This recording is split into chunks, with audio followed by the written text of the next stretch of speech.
Welcome to the Economist in Your Ear podcast. If you had to pack up your life tomorrow and move across the globe, what would be the absolute deal breaker for your new city? Is it safety, the commute, the schools, or just finding a decent cup of coffee within walking distance?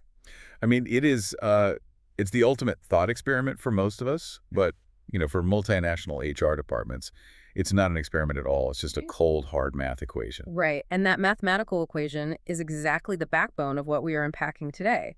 We're looking at an incredibly dense, fascinating ranking titled The World's Most and Least Livable Cities in 2026. Yeah, it's a massive annual index by the Economist Intelligence Unit. Right, the EIU. Exactly.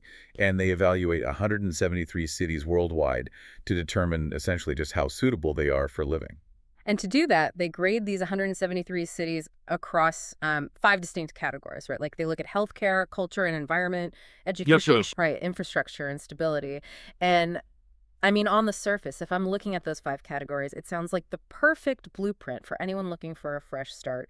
You want good hospitals, vibrant culture, solid schools, functioning roads, low crime. Sure. Yeah. But if this is essentially a corporate tool, like you mentioned, how do those categories actually stack up against each other? Because I'm guessing they aren't all equal. Oh, they are absolutely not equal. And that is the crucial context that frames this entire ranking. I mean, the EIU does not design this index as a travel guide for digital nomads, searching for their spiritual home or whatever. Right. It's not a vacation planner. No. This is built as a highly functional tool for corporate HR departments. Its primary purpose is to calculate what they call hardship allowances for expatriate employees. Okay, so wait, explain what a hardship allowance is in this context. So, imagine a massive global firm needs to relocate, say, a senior executive from a really comfortable city like Geneva or something to a location that might be significantly more challenging. They need a mathematical objective justification for how much extra they have to pay that executive to endure the move, to compensate for the hardship. Wow. Okay, so because it's built for that specific corporate purpose, how are these 5 categories weighted? I'm guessing culture isn't carrying the same weight as, say, infrastructure. Not even close. I mean, stability and infrastructure are heavily, heavily weighted.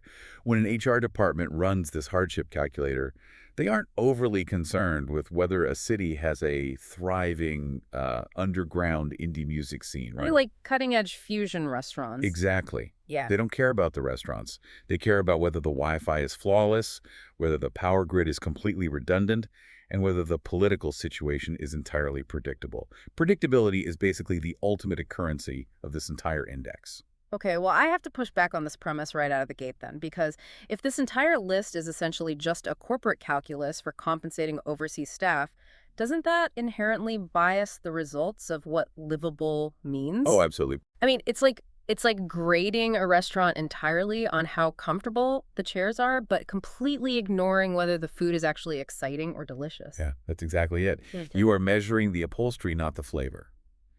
And, when you view the index through that specific lens, the pursuit of the most comfortable chair, the winners of this ranking, start to make perfect sense. Right, because for the second consecutive year, Copenhagen takes the #1 spot in the world. Yeah, Copenhagen at #1. And it's very closely followed by Vienna and Melbourne, which, don't get me wrong, those are undoubtedly beautiful cities. They're gorgeous, yeah. But they aren't exactly the massive, chaotic, cultural heavyweights that immediately come to mind when you think of global dominance or excitement. Like, where do the actual economic powerhouses land? I noticed, looking at the North American data, that Vancouver comes in at 9th place. Yep. And Vancouver is the absolutely only North American city to make the top 10. So what happens to places like New York or London or Paris in this equation? Well, the methodology inherently penalizes massive urban centers. They call it the megacity penalty. The megacity penalty. Yeah, because congested roads and higher crime rates tend to punish the biggest cities in the index. I mean, when a city swells to a population of 10, 15, or 20 million people, you inevitably run into traffic gridlock. You encounter a higher absolute volume of crime just by sheer numbers. Right, the friction of millions of people just existing in one space. Exactly. Public infrastructure just faces this immense constant strain. So basically, a megacity is like a high-performance sports car. It generates incredible horsepower. You have the sheer density of humanity, the collision of new ideas, the ambition, the, 24-hour bodegas. Yes, the horsepower is undeniable. But a high-performance engine also generates a lot of noise and heat. And it sounds like this index only measures the noise and heat while completely ignoring the horsepower. That captures the dynamic perfectly. The very things that make a megacity the engine of the global economy are often the exact friction points that drive down its livability score in an HR hardship calculator. They hate friction. Right.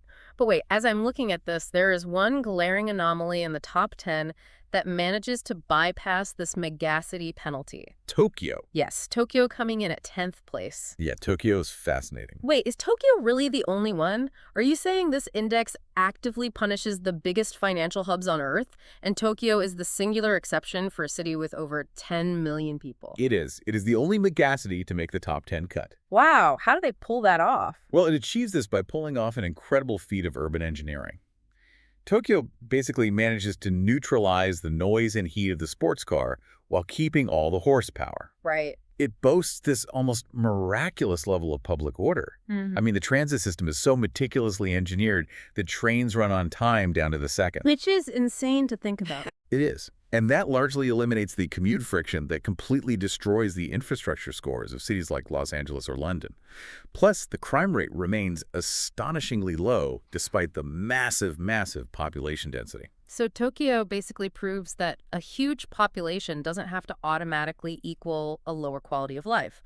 Or, well, a lower HR score, provided the infrastructure is engineered to handle that scale. Exactly. I mean, think about your own morning commute. If you live in a major Western city, how much of your daily stress, your daily friction, comes just from trying to get from point A to point B? Oh, a ton of it.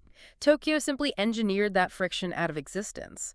But for the rest of the world's global hubs, they can't compete on this specific metric of quiet predictability. Right. We've established that this index worships predictability above all else.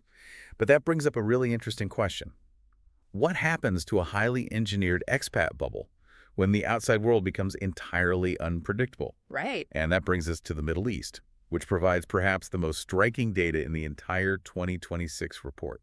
Yeah, let's look at the Gulf region. Because for a very long time, for a certain type of executive moving abroad, a place like Dubai was the ultimate expat utopia. Oh, absolutely. It was essentially engineered from the ground up to dominate this exact index. You have these vast, climate-controlled mega malls, world-class international schools, extremely low taxes, and immense physical safety. It was a completely frictionless, comfortable bubble. Yes, it was the pinnacle of the comfortable chair, going back to your analogy. Right. So if stability is the bedrock of this HR index, I have to imagine recent geopolitical events have caused chaos in their rankings for that region. Total chaos. I mean, the 2026 data shows that the steepest falls, the biggest drops in the rankings globally were entirely concentrated in the Middle East. Take Muscat, for example. Okay, what happened with Muscat? It plummeted 14 places in a single year, down to 123rd. 14 places. That's a free fall. What about the other previous utopias? Doha dropped 7 spots, down to 108th. Dubai and Abu Dhabi fell 4 places each, landing at 79th and 76th, respectively.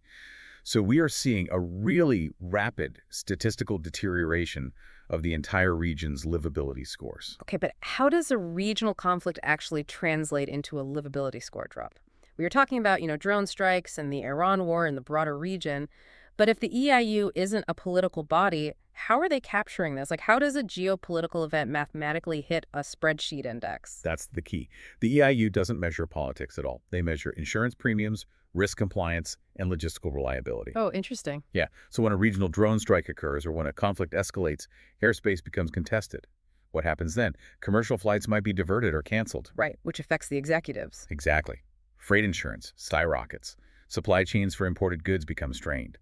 The index doesn't assign political blame to anyone. It simply registers a sudden, sharp drop in infrastructure reliability and a massive spike in physical risk. The math is cold, it's neutral, and it's instant.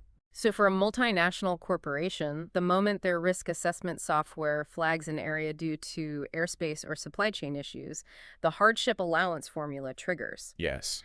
And the crazy thing is, the actual physical buildings in Dubai or Doha haven't changed.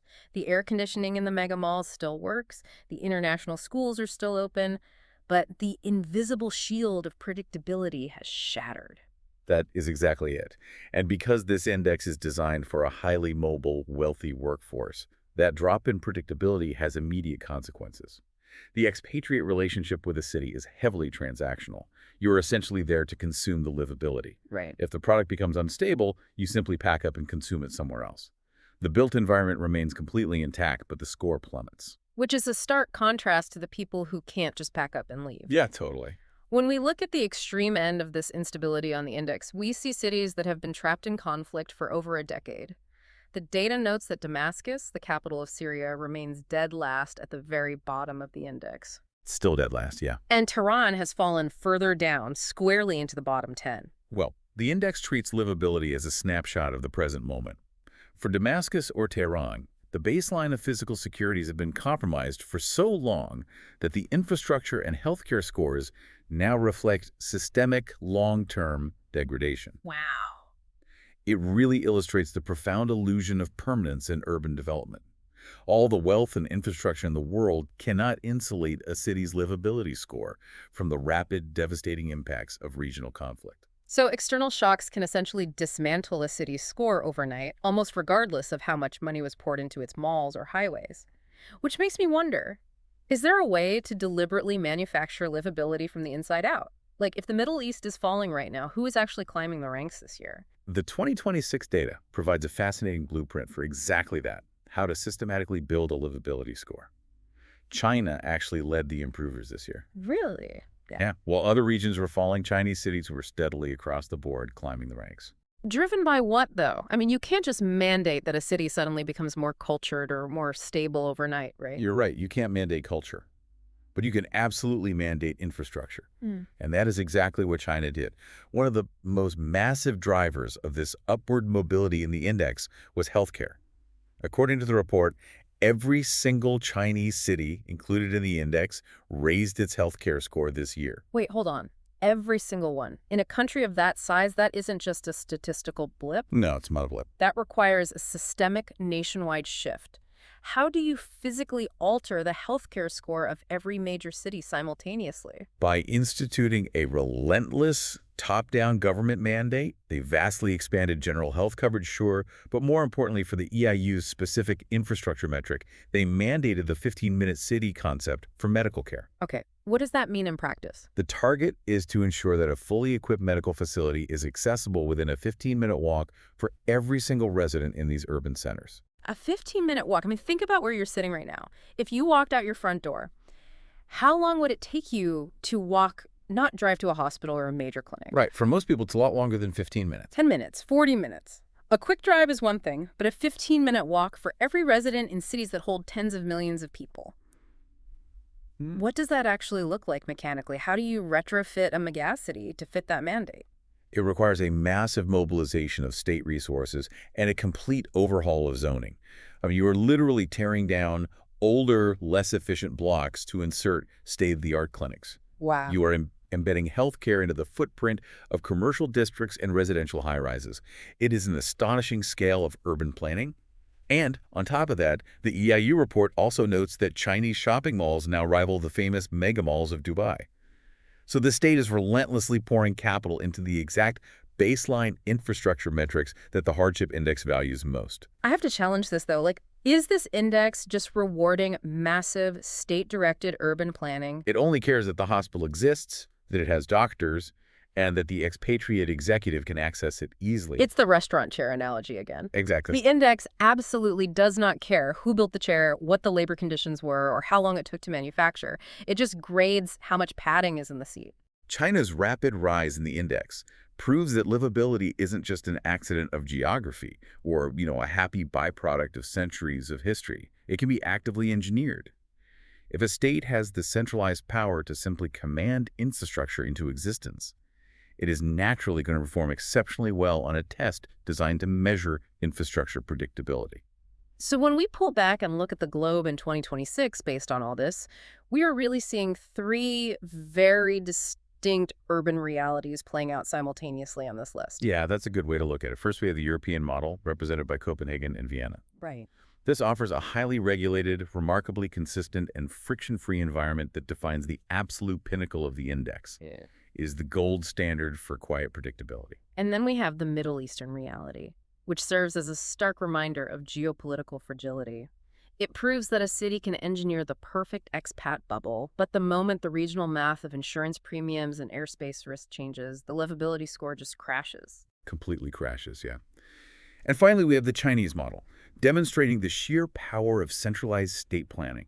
It shows how rapid, mandate-driven investment in things like that 15-minute medical infrastructure can systematically engineer a climb up the global ranks, entirely bypassing those messy, decades-long zoning battles of organic city growth. It really is a world in flux.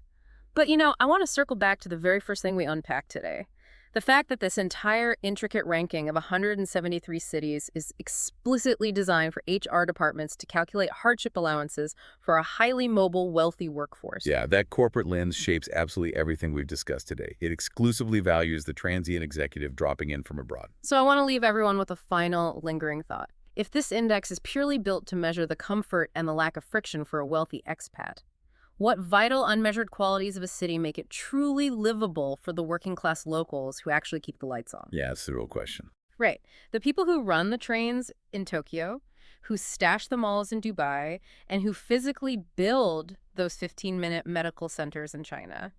Because their definition of livability, their tolerance for friction, and their daily reality might look very, very different from the one measured by this math equation. It's definitely something to think about the next time you walk through your own neighborhood. Huh. Are you sitting in a comfortable chair, or are you actually enjoying the meal? Great point. Thanks for listening. Follow us for daily insights into world affairs, and don't forget to like, comment, and share.